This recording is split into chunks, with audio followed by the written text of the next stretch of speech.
Alors, la vidéo précédente s'est arrêtée un peu brutalement, de ma faute bien sûr.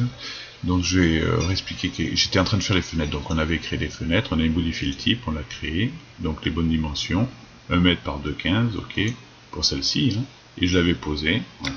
Donc on peut voir qu'elle se pose naturellement sur la vue 3D.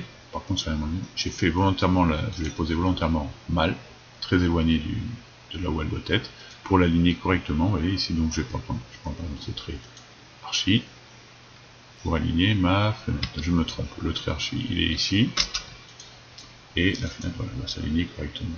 Je n'ai pas les épaisseurs de trait, c'est mieux avec les épaisseurs de trait. Et il est important aussi, j'ai pu ne pas passer à la vidéo, d'être en ligne, en image filaire, hein, d'accord. Vous mettez en image filaire en bas à gauche là, pour bien voir au travers. Puisque si je suis pas en image filaire, je ne sais pas comment aligner ma fenêtre. Donc l'image filaire, c'est quand même ce qu'il faut faire.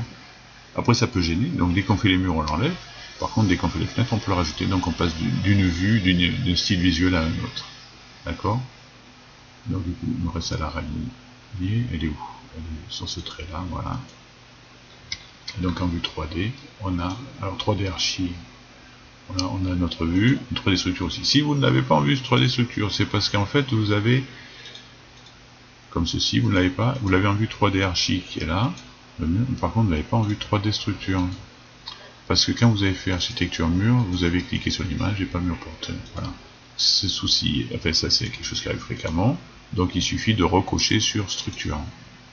Ouais, j'ai en vue 3D, donc je coche sur structure. Vous voyez d'ailleurs ici, ce trait bleu là, c'est la modélisation mécanique. Donc on peut le masquer en faisant ça. On n'a pas besoin d'avoir l'analyse analytique, hein, les visuels analytiques. Donc on peut le masquer. Donc ici, voilà, donc en vue 3D archi, mais bon, ce qui m'intéresse de voir, surtout qu'il existe vraiment en vue 3D structure. Voilà.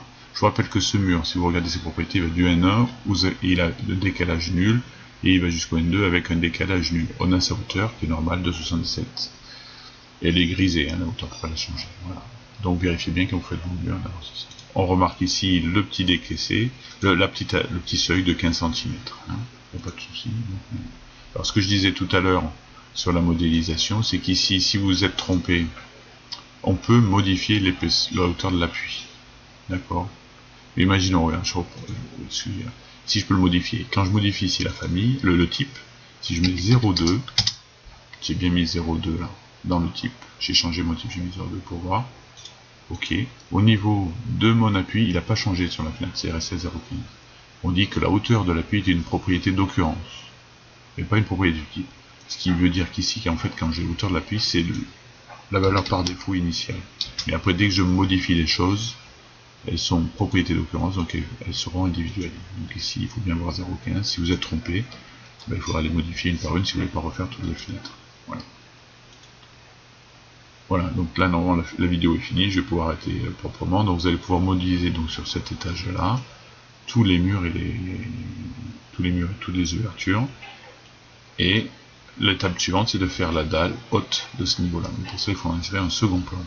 Ça sera l'objet d'une troisième vidéo. Celle-là ne comptant pas vraiment pour une troisième, c'était la fin de la deuxième. À bientôt.